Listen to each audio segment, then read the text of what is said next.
I spend hours every week in meetings and in long-form conversations, and I used to lose important ideas as soon as the discussion moved on. My phone wasn't a great solution, battery issues, storage limits, notifications interrupting. And so now I use the NotePin S as my note-taking assistant by our sponsor, Plod. With a single click, it'll capture everything for up to 20 to 50 hours with a physical button to mark key moments. The app transcribes conversations with speaker labels, creates summaries and to-do lists, and lets me instantly retrieve past information. Visit davidpakman.com/plod or scan the QR code. Well, the pro-life movement is looking to kill people with measles. There's more Epstein fallout. Trump goes on yet another crazy rant, this time about Gordie Howe and bridges. And then we talk about the possibility of a new Cold War. Plus, Pat and I talk about the changes coming in our congressional leaders and new EPA standards, or lack thereof, in the bonus show. I'm Josh, filling in for David Pakman on February 10th. You can catch me from Ring of Fire, youtube.com/The Ring of Fire. Let's get into it.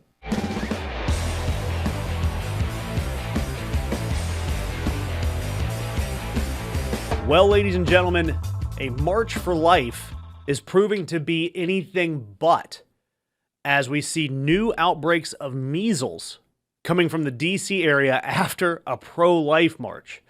Makes a lot of sense because of who tends to attend these pro-life marches. I'm Josh, filling in for David Pakman here February 10th. You can catch me on weekends on Ring of Fire. That is youtube.com/The Ring of Fire. And right now, the country is seeing a massive outbreak in measles. And the measles outbreaks are happening exactly where you'd think they would. Republican-run areas, Republican events, places where you'd see pseudoscience and anti-vax attitudes all combining in one small spot. So DC is just the tip of the iceberg. They've confirmed that one of the hotspots is this March for Life rally.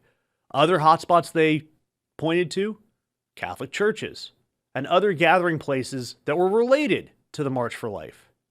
Gee, you have a preventable disease, people not taking the steps to prevent it, and then they all gather in one spot as an outbreak occurs.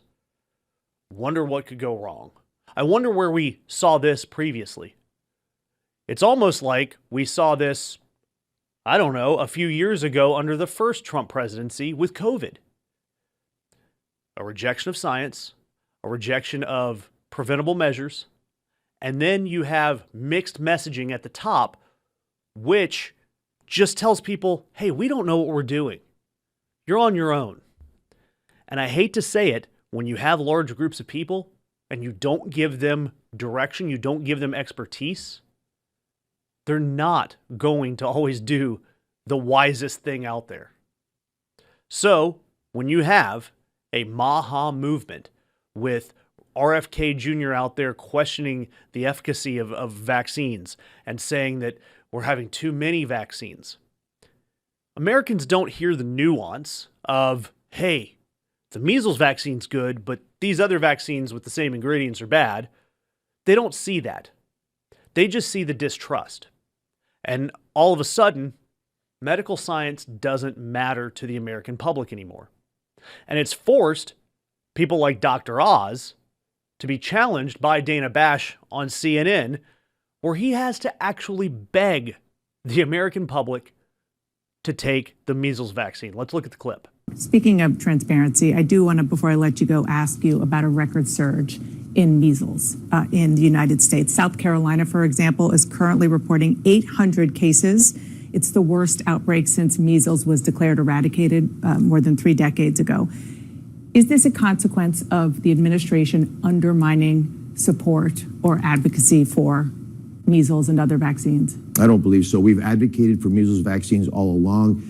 Secretary Kennedy's been at the very front of this. Oh, come on. No, he is. When the first outbreak happened in Texas, he said, get your vaccines for measles because that's an example of an ailment that you should get vaccinated against. What happened with the core schedule that was released in the beginning of last month was to say, listen, we look at what happened in Europe. In Europe, if you give people 80 different vaccine doses to take, people start. But I'm specifically talking about measles here. I mean, you talked about RFK Jr., the group Children's Health Defense that he founded and ran up until 3 years ago, posted on X, despite the media's scare tactics, there's no reason to fear measles. Should people fear measles? Oh, for sure. And we actually are pretty aggressive at CMS. We fund any vaccine you want to take. There will never be a barrier to Americans get access to the measles vaccine. And, as a doctor, your message to people about the measles vaccine Take the vaccine, please. We have a solution for a problem. Not all illnesses are equally dangerous, and not all people are equally susceptible to those illnesses. But measles is one you should get your vaccine. Dr. Mehmet Oz, thank you so much for being here.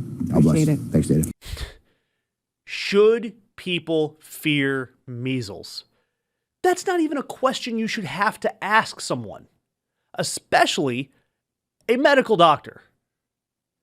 And of course, knowing that he's on national television, knowing that he has a crisis on his hands, Dr. Oz had to say, yes, you should be afraid of the measles. Oh, for sure. And then he begs people to take the vaccine. Meanwhile, we are still seeing this outbreak across the country. It's almost like the messaging doesn't work. It's like people still don't trust the government or medical science. And we're seeing it in places like South Carolina with over 600 new cases. We've seen it in Florida, Georgia, North Carolina, Ohio, all over the country. Most strikingly, we're also seeing it in Texas. And part of the issue in Texas is coming from ICE detainment facilities. You have undocumented immigrants who don't have the normal access to health care. You have absolutely terrible conditions that you're holding them in. And of course, you've got a lot of right-wing nut jobs that have zero training or oversight looking after these people. It is a hotbed for measles and the spread of disease. And look, I get it. I understand that we all want to look for some new answer. We all want to try to blame our ailments on some big boogeyman. And I do get that it is easy to distrust the pharmaceutical industry. There are really big reasons that you should distrust the pharmaceutical industry. And I'm still waiting on RFK Jr. to ban pharmaceutical ads on television. Those are not people that are always putting your health first. That said, our government does have checks and balances in place. Our government does try to put out the best available science for you. And throwing out the baby with the bathwater, so to speak, and saying, hey, you know what? You shouldn't trust vaccines at all. But oh, wait, we need you to trust this vaccine because now it's killing people. Or under COVID, hey, we really don't think you should follow any of those COVID guidelines. Oh, except now it's killing grandma. Now we have to fix the issue. And that dichotomy of reality versus perception versus the health influencer type of sphere, the Joe Rogans of the world, the Facebook moms, all of them spreading all of this disinformation and sowing distrust. And all it does is it ends up killing people. And that is the MO of this administration. They don't care about you. They don't care about what you think. They just care about protecting their buddies, like the pharmaceutical industry. You notice that the TrumpRx.com, it's just sending you to manufacturers' websites. It actually helps discourage you from using generic drugs. That's all this is. It's a big get-rich-quick scheme. It's a big scheme to help prop up their buddies. And yet they're still going to tell you, hey, you know what? Don't take the vaccines. except you should take the vaccines. But we're not going to make you take the vaccines. We shouldn't trust them. But you should, so that you don't die from the measles. Absolutely asinine stuff out of the administration. And I'm seeing more asinine stuff out of this administration. And before I jump into the latest stuff with the Epstein files, I want to again very clearly state, just because someone is in the Epstein files doesn't mean they're guilty. Just because someone's name appears doesn't mean that they are connected in any way with any nefarious acts. Matter of fact, I have an acquaintance that I've seen have to battle this. His name appears in the Epstein files. And it was sent to him as a joke. Hey, guess what? I found you in the Epstein files. It caused panic. It caused a real panic with him because he knew he did nothing wrong. He actually didn't even know Epstein at all. And it turns out that his name was in a separate email for some unrelated event that was forwarded to the wrong person or forwarded to someone in Jeffrey Epstein's sphere of influence. So I want to be very careful with talking about who is implicated and who is involved with things in the Epstein files. I also do not want at all to talk about the actual acts themselves. Why? First of all, the victims and survivors, they've told their stories. We should have believed them from the get-go. If you really have the need to go see the deplorable things that these people perpetrated upon these women and these girls, go ahead. I don't need to talk about them. But what I want to talk about is the fallout. I want to talk about the insane lengths that the Republican Party is going to protect people in power in this country. We heard the reports of Donald Trump screaming at Marjorie Taylor Greene, saying, "My friends are in there. My friends are in the files. You're going to really upset my friends." We've seen Donald Trump's 180 on Bill Clinton as soon as Bill Clinton said he was going to testify. We've seen Todd Blanche interview Ghislaine Maxwell and completely bury the lead in that interview, essentially just giving her a free pass to say what she wanted. And now because of that, Maxwell was called before Congress. And in her closed door questioning, she simply pleaded the fifth, gave no answers. Instead, her lawyer puts out a statement saying she will name names. She will put out the type of content that the Trump administration wants to hear if Donald Trump grants her clemency. She's basically saying, hey, I'll make up whatever story you want to protect Donald Trump if it gets me out of prison. We've already seen her moved to a less secure facility, a nicer facility, for apparently no reason. But the Epstein file fallout in the U.S. is absolutely asinine because there is no real fallout. A few people are getting uncomfortable. A few people are seeing some backlash. We're seeing Casey Wasserman, the head of LA 28, the LA Olympic Games. We've seen him implicated in the Epstein files. And so far, we've seen some calls for resignations, but no real punishments.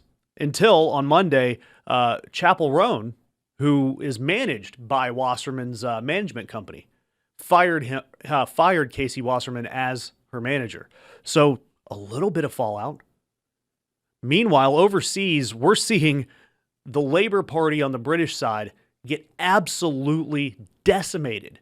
And there are calls for Starmer, the Prime Minister, to resign because he appointed people that were connected with Epstein. Appointing someone who was connected with Epstein was enough to get calls for him to be removed from office. We also see Norway. The Norwegian royal family is getting torn apart because of links with Epstein, including there's $10 million in a will to some kids. It is an insane story overseas.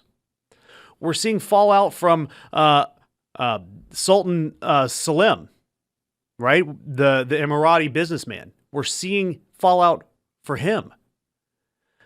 Yet in this country, someone like, I don't know, Howard Lutnick, our Commerce Secretary. We may have a Adam Schiff calling for him to resign, but there's no real pressure on Lutnick to remove himself from office at all. This guy is skating scot-free, and his ties to Jeffrey Epstein, allegedly, are extremely strong. I mean, he's one of his best friends. And let me be clear about something about Donald Trump. I did say just having your name in the files does not mean you're guilty. And I am certainly not casting guilt upon Donald Trump. But what I am saying is that Donald Trump, when your name is in the files tens of thousands of times, that's a problem. That means you have more than a casual relationship to this sphere of people. And then you look at the redactions that his Department of Justice undertook. Redacting names of powerful men, not the victims. Redacting names of the perpetrators of the crimes, not the victims. Who are we protecting? What are we protecting as a country? And I have said this from the beginning. The way you combat this, the way you use the Epstein files right now, is you keep asking about them. You ask your local congressman. You write your senator. You call your senator. And let them know that, again, if they protect Donald Trump, that they have a really, really tough road in November. And ahead of time, especially. But going into November, let them know that any protection of Donald Trump, any association with Donald Trump is toxic to them. That is how you handle the Epstein files. And that's what we're seeing from Ro Khanna and Thomas Massie. We're seeing them step up. And I'm hoping they put their money where their mouth is and hold people accountable. We have a lot of great stuff on our show today coming up for you. Again, I am Josh from Ring of Fire Weekends, filling in for David. You can catch us youtube.com/The Ring of Fire. And we cannot wait to get back to some more stories here in just a little bit. As someone who spends hours every week in meetings, interviews, and long-form conversations, my biggest challenge used to be losing ideas the moment that the meeting ends or the conversation stops. And I would try using my phone, but it had a bunch of limitations and trade-offs. And so I started using Plod as my note-taking assistant. Our sponsor, Plod, lets me capture in-person conversations and phone calls and online meetings, and it's all one workflow.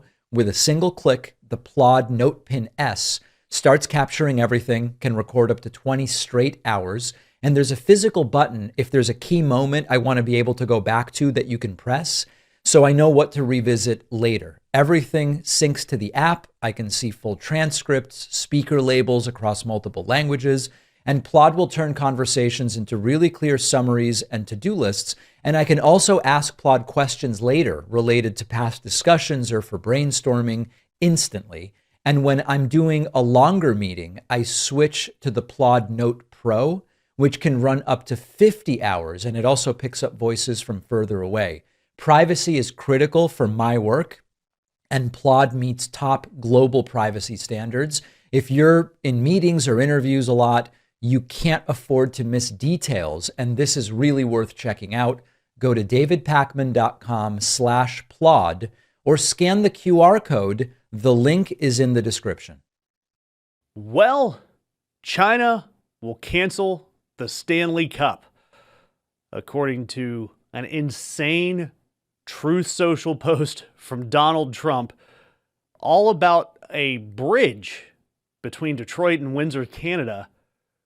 And Trump is now saying that he is going to institute new tariffs about dairy on Canada. Meanwhile, China is going to terminate all ice hockey played in Canada. All totally normal, sane, rational things you should hear from your president. In one of his famous late night Truth Social posts talking about the Gordie Howe Bridge, a bridge connecting a key port of entry for the United States and Canada right in Detroit to Windsor, Canada. This bridge, funded by the Canadian government, using a deal that they made with the governor of Michigan at the time, was paid for by Canada, largely. Canada is going to take on maintenance and toll provisions from the bridge. And yet, somehow, Donald Trump got angry that the bridge wasn't made with U.S. steel. Sure, United States workers and Canadian workers both jointly worked on the bridge.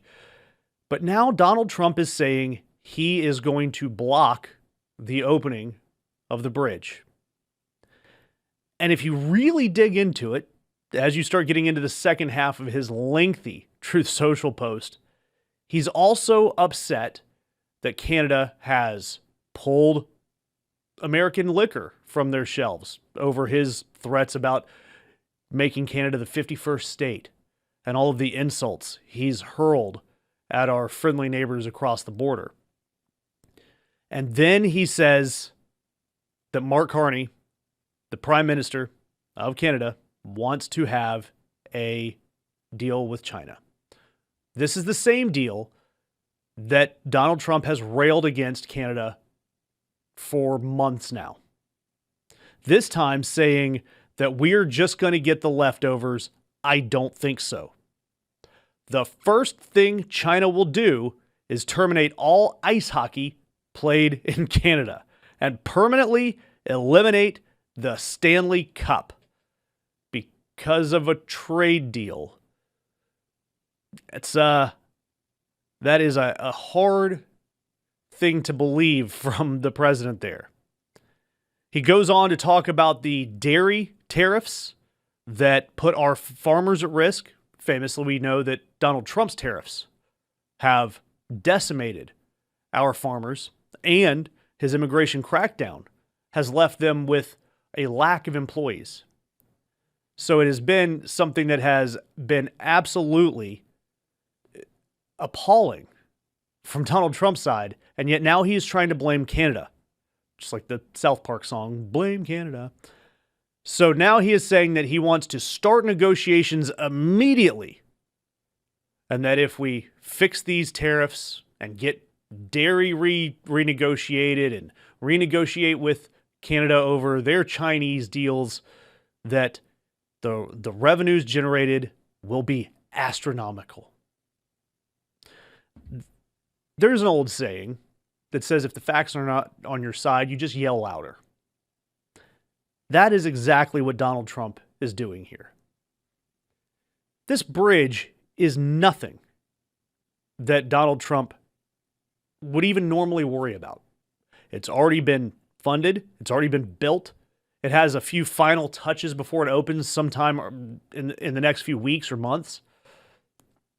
And yet, because he feels offended, and we know that he is a weak, thin-skinned man, but because Donald Trump feels offended by Canada, he's threatening a key port of entry.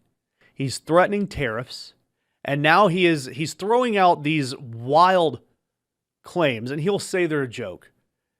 It sounds a lot like somebody who's in cognitive decline. Just saying that. But he's going to say it's a joke, saying that they're going to terminate all ice hockey in Canada. Okay, Grandpa, go eat your mashed potatoes at 4:30 dinner. It's just a madman that's just threatening our most peaceful and best neighbor, Canada. I can remember 0 times in my lifetime we've had a real controversy with Canada.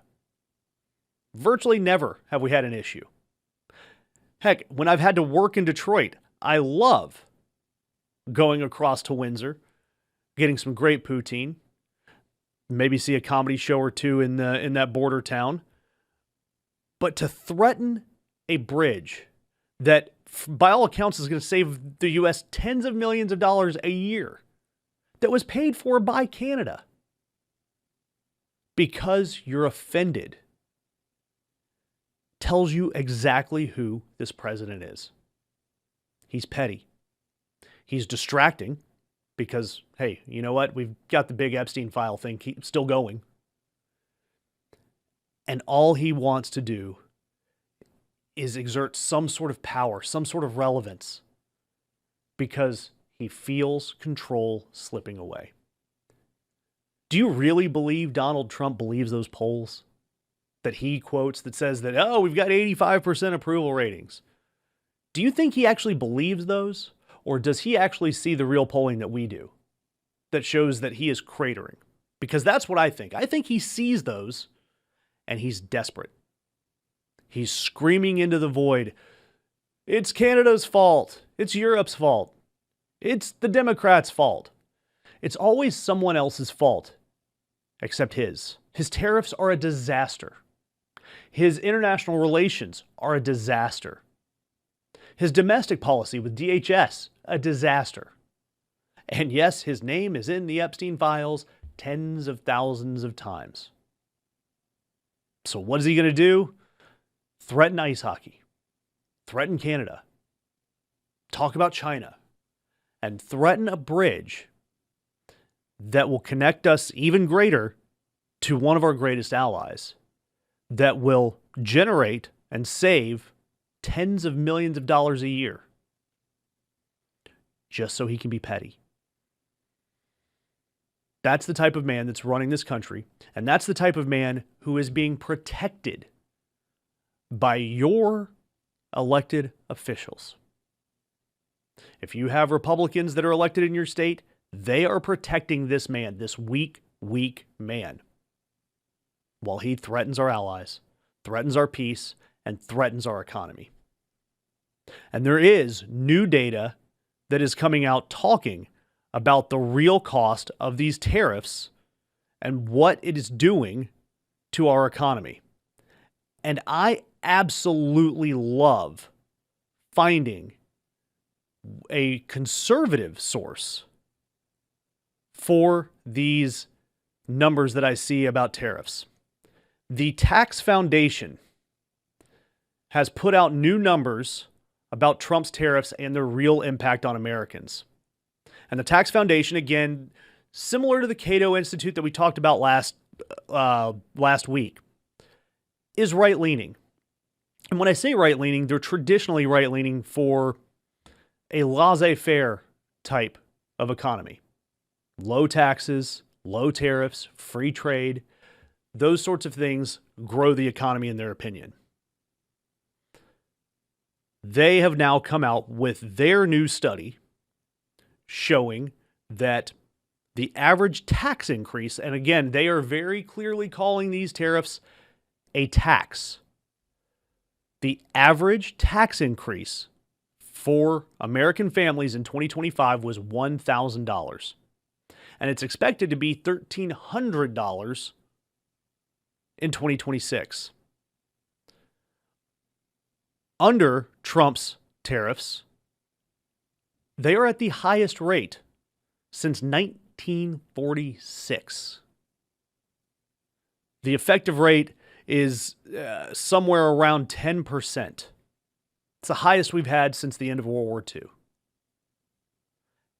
And we know, again, that American consumers are the ones paying the tax.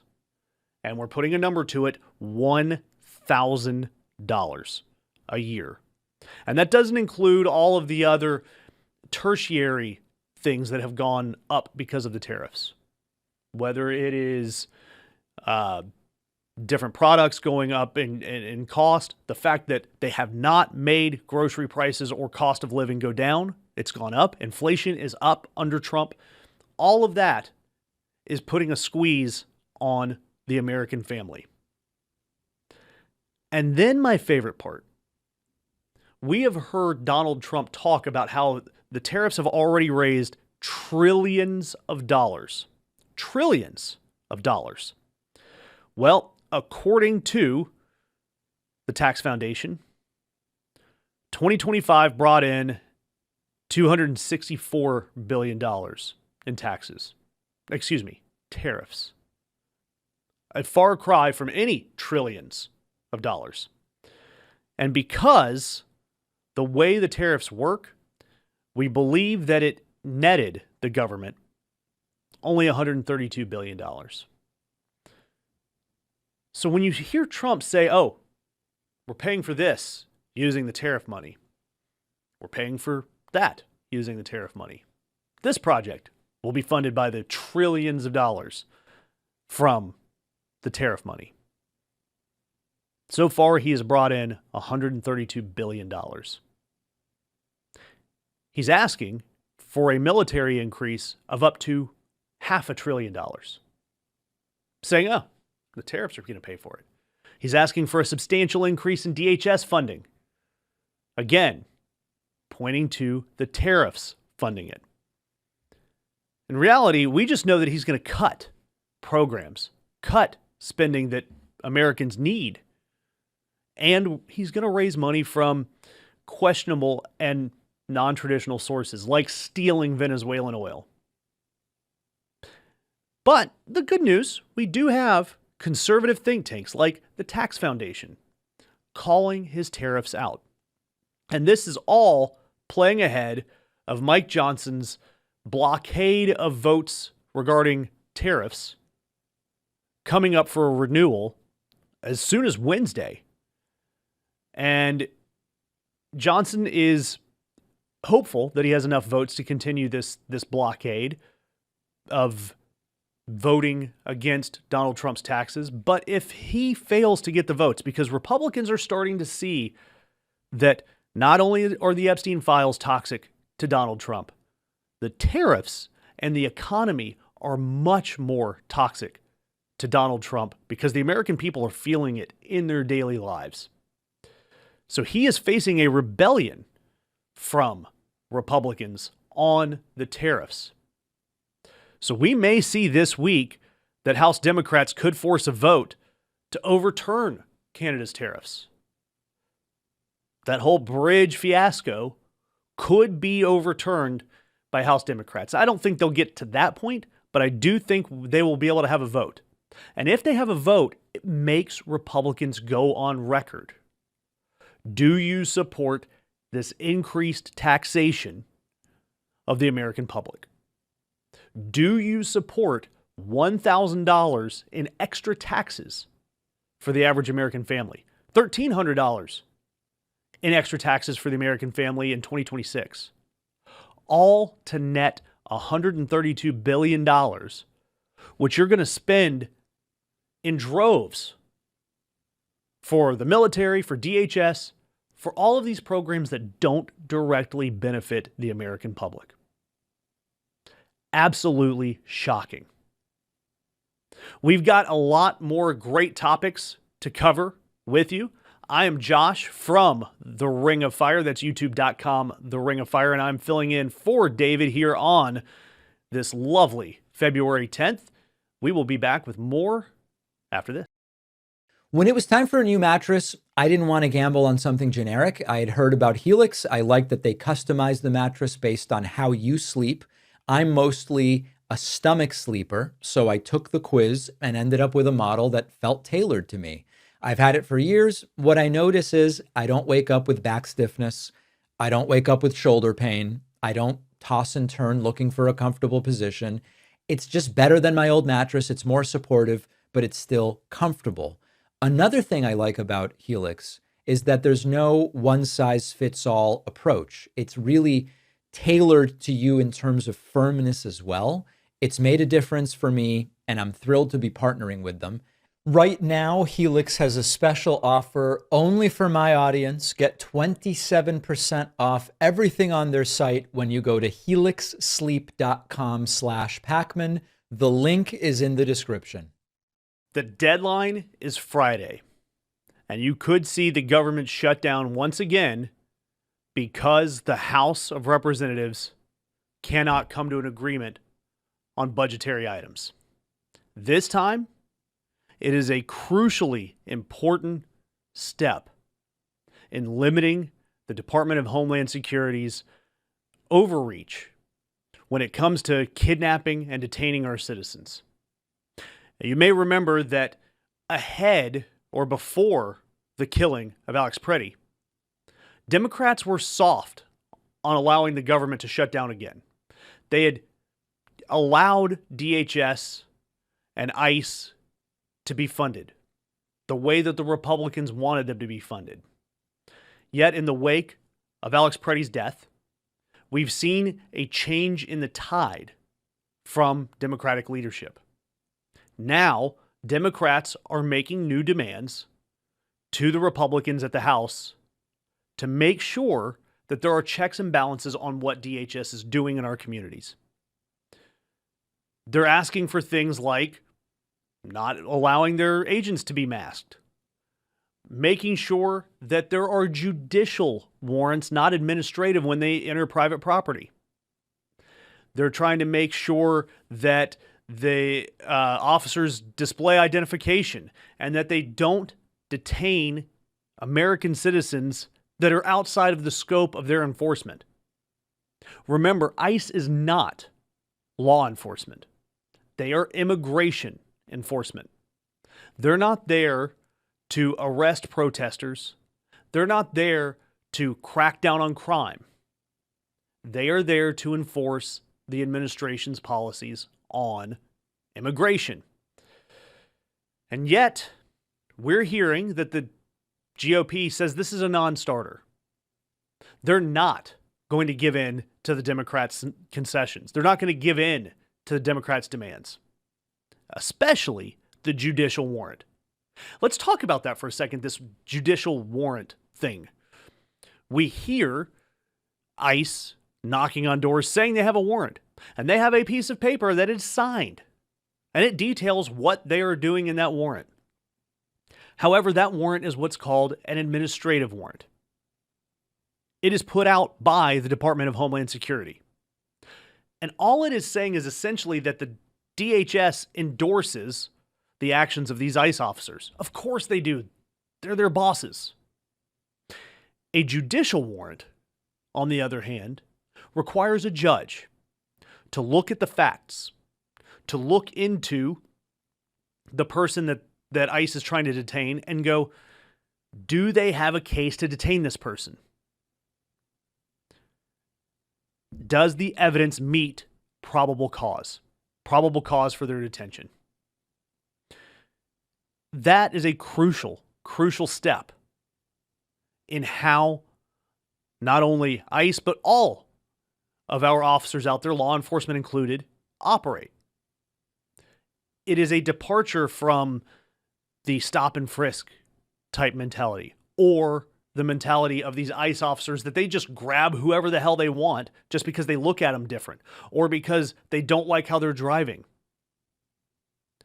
By having a judicial warrant, they have to have proof. They have to have probable cause.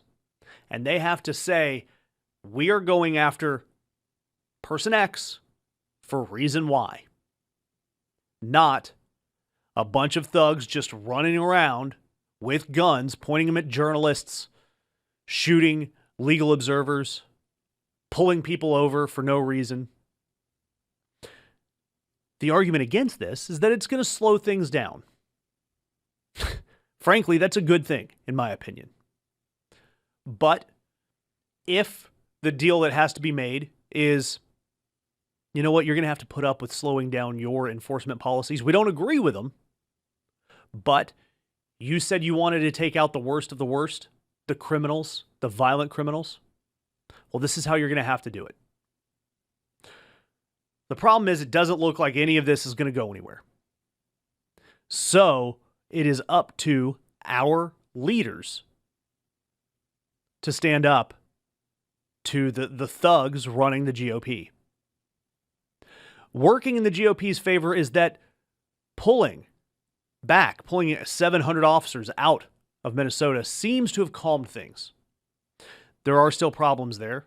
We still have great people on the ground there protesting, covering what ICE is doing. But the heat is not on the GOP congressional leaders. They are not feeling the impacts of this. So they're not under as much pressure to make a deal with Democrats. So now, is it going to be something that the Democrats step up and actually put their money where their mouth is and say, you know what? Fine. Let's shut down the government. We have seen, though, that despite government shutdowns, despite funding gaps, despite any of this, DHS doesn't stop. And that's where my concern comes. I have a feeling that we're going to make a deal with the GOP somewhere where, you know what, we accept that they don't get judicial warrants, but they've got to be unmasked or whatever. And then I guarantee you, months from now, you're going to still look at the streets of our blue-run cities, especially in the run-up to November, and you're still going to have the intimidation goons out there scaring the absolute hell out of our citizens. All in a ploy, not for immigration. It's a show of force. It's a show of force against the American people so that they are afraid. Look, we saw Donald Trump try this with the National Guard, but the National Guard has training and morals. We may not agree with how they're deployed, but we didn't see this open warfare in our streets. But Donald Trump found a willing lackey in Kristi Noem to put together an undertrained, undereducated, over-testosteroned group of people that are out there to just create terror in our communities. And like I said, that terror is part of the plan, especially going up to November. We've talked about the militarization of our elections, and I guarantee you this is part of it. And speaking of escalating things militarily, there is new troubling news coming out of Washington about the United States' willingness to use nuclear weapons. And it has me thinking, like, are our bomb shelters up to date? I remember the first time I went to Washington, D.C. when I was a kid, and I thought it was the funniest thing that some of these buildings had the nuclear sign on the side. It said fallout shelter. I laughed, and my dad would have to tell me about all those days during the Cold War where we thought we might end the world through ICBMs. Well, it looks like 49 years of nuclear restraint is now over. And the problem is, we knew about this for over a year. It was in Project 2025. The Heritage Foundation has been calling for, since before the election, the U.S. to resume nuclear testing and to back out of any deals with Russia or any of the other nuclear superpowers to draw down our nuclear weapons.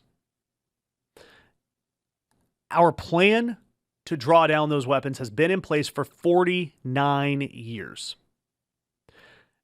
And there's an expiration of the current deal that was negotiated, I think, back in 2010 with Russia to limit the number of warheads we have and not to test and to really calm the threat of nuclear war.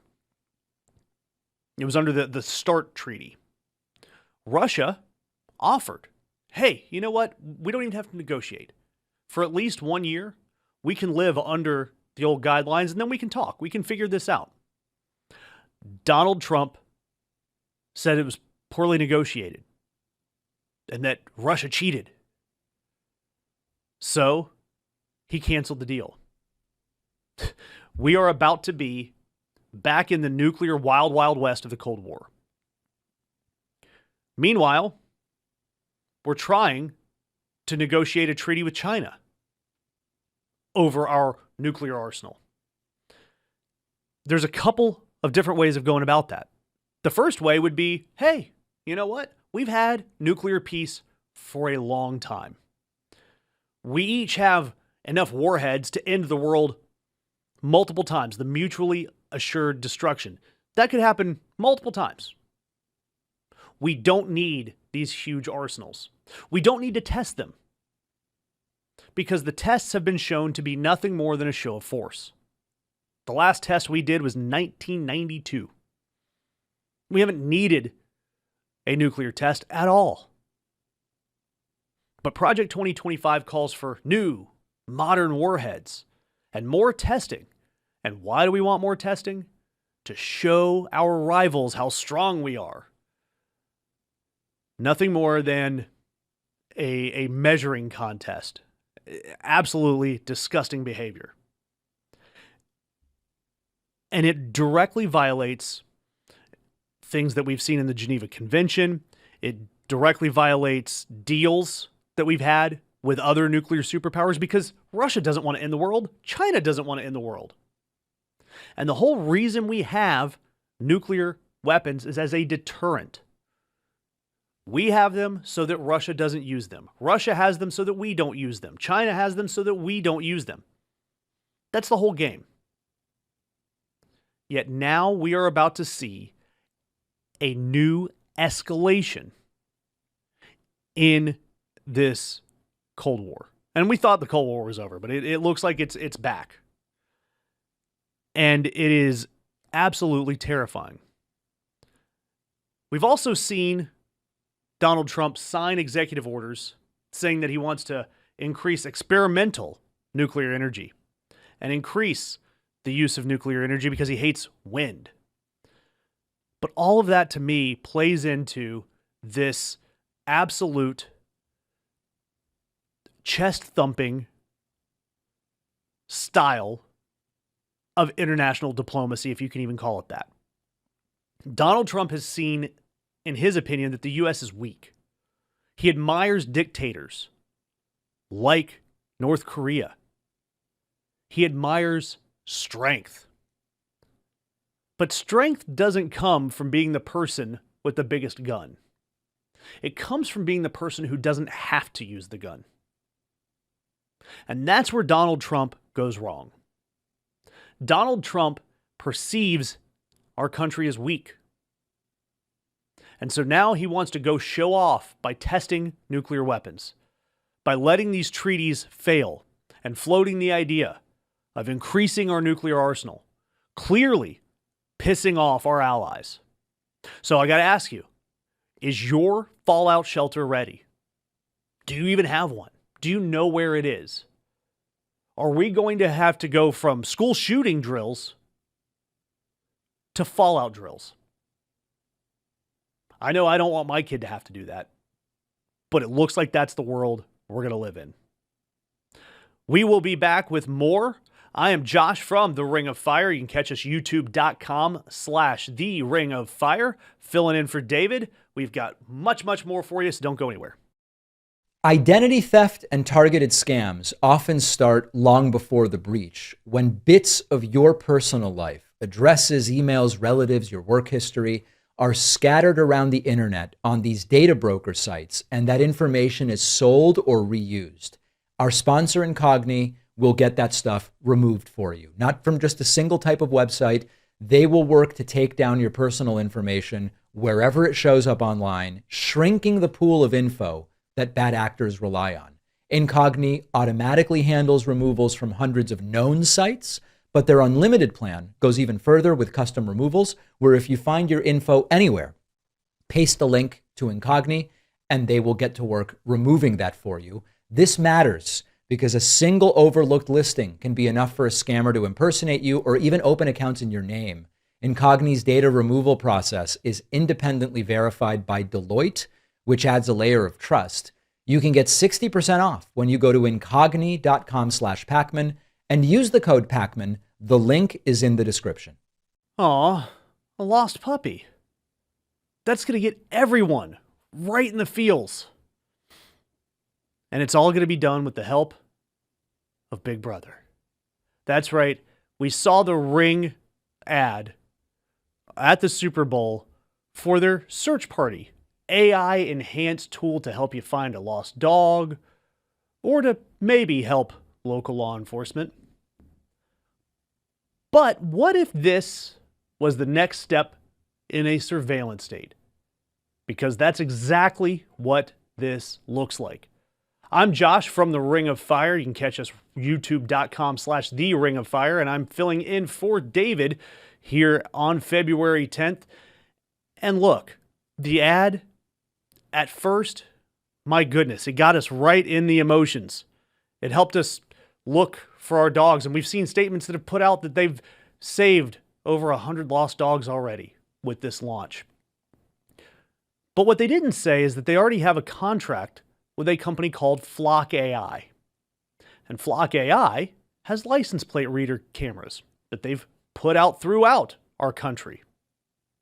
One of the best websites I've found is a nonprofit website called deflock.org. And it shows a map of where all these Flock cameras are. They say they're for public safety. They say they're put up for private companies, for private use. Yet, when I look at the map in my area, they're in a mall parking lot, okay. But then they're also sitting in Lowe's and Home Depot parking lots, saying that they're there for retail theft. Then why, if it's just for retail theft, did Flock have to put out a statement on their website? And it is a significant piece of their website from January 6th of this year saying, no, Flock does not work with U.S. Immigration and Customs Enforcement or any other sub-agency. And here's the key statement from their website. ICE does not have direct access to Flock cameras, systems, or data.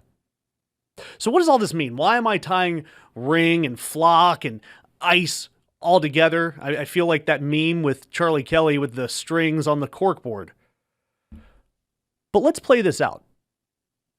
Ring, which a lot of us have in our homes. I know my home security system is powered by Ring. And I do love the new cameras. I mean, I love seeing when it pops up and says, hey, you have a new delivery from FedEx showing up at your door. But then I started to look into it. When you enable Search Party to help find your lost dog, you also give local law enforcement access. They don't have to ask for permission to access your video feed or your video footage that Ring is analyzing on their servers. We already know that many law enforcement agencies are working with ICE. So that's where that key statement, Flock does not give direct access to ICE. That doesn't mean that ICE isn't going to access the data anyway. It doesn't mean that ICE isn't using the footage right now. We are now in a nanny state, and it's not for your protection. I've thought about this for a long time because I love visiting the UK, and one of my favorite things to watch when I'm bored is comparing and contrasting. This is nerdy, terrible stuff, but I'll go on YouTube and I look at Cops, and then I look at the UK's version of Cops. And there you see a lot less confrontations. You see a lot more investigative type police work to solve crimes versus just rolling up and trying to pit a car on a busy highway. And the UK claims they do that through their use of automated plate readers. It is a nanny state. It does violate privacy, and I have a problem with it, but I see the advantage. And if our government came to us and said, you know what, we do have a problem with police confrontations. We do have a problem with law enforcement. And we could cut that down if we had a limited set of rules that we put around using plate readers. That's not what's happening here. What's happening here is private companies. No government oversight. No regulations. Nothing that we've agreed to, except in those huge terms and conditions that we have to scroll through that we never read. And now we're getting reports that there are these cameras going in at schools. And an investigation by an organization called the 74 is auditing school districts that have these flock cameras. And they are showing that these logs show that the police are searching these national databases that are generated by Flock, and then that information is getting passed along directly, indirectly, we don't know quite how. That's getting passed along to immigration agents. We don't have control of it. We don't get to opt into our schools using it. We don't get to opt in or out of driving through a mall parking lot or going to Lowe's or Home Depot. And again, we really know why they're putting these in Lowe's and Home Depot parking lots. This is not something that gets to get debated in Congress or out in an election cycle. These are private companies. And now they're trying to sell it to you by saying, we're going to help you find your lost dog. And we're going to help arrest the student sitting in 7th grade and detain them and deport them. And hey, in addition to your golden retriever, we're also going to bust your neighbor. And you know what? We don't want retail theft. And in addition, we're going to give you the added bonus of arresting and deporting all of those people in Home Depot and Lowe's parking lots that are there for jobs. They're to do the work that nobody else will. They're there to keep labor down. And we already saw that immigrants pay into the system more than they take out. That is what we're opting into. And we're getting sold that on the Super Bowl with a cute puppy. Transitioning from a cute puppy to something that is far, far less cute and probably one of the most unnerving looking humans on the planet, it's Steve Bannon. And Steve Bannon now, we know that he got convicted of contempt, essentially by refusing to appear in front of Congress, refusing a subpoena to talk about January 6th and his role in January 6th. He served a few months in prison. He's out. And now the Trump administration is working to overturn that conviction. And we've seen this type of thing happen before in the Trump administration. He's granting favoritism to people. He's trying to make sure that January 6th doesn't have a real legal record anywhere, that everybody who participated in January 6th gets off scot-free. We're seeing that. We know about that. We see people like Peter Navarro and Rudy Giuliani and all of them. All of them are getting Trump's favor. But what makes Steve Bannon's situation slightly different is Steve Bannon is looking at a role in the 2028 elections. Now, he says that he's not going to run.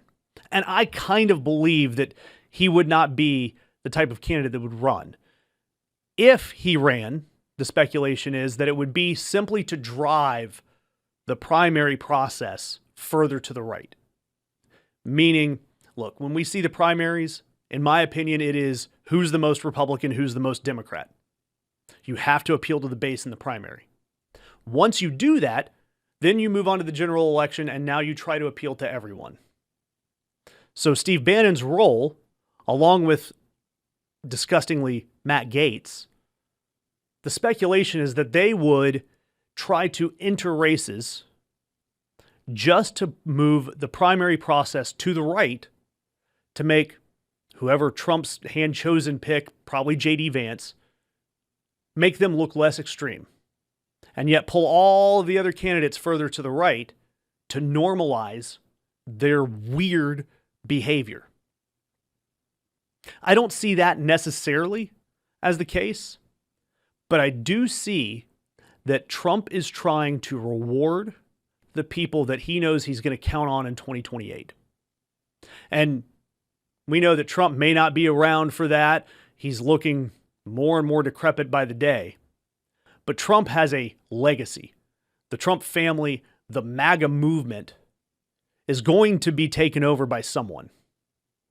And I don't think that Steve Bannon is marketable enough to be the guy who carries that mantle.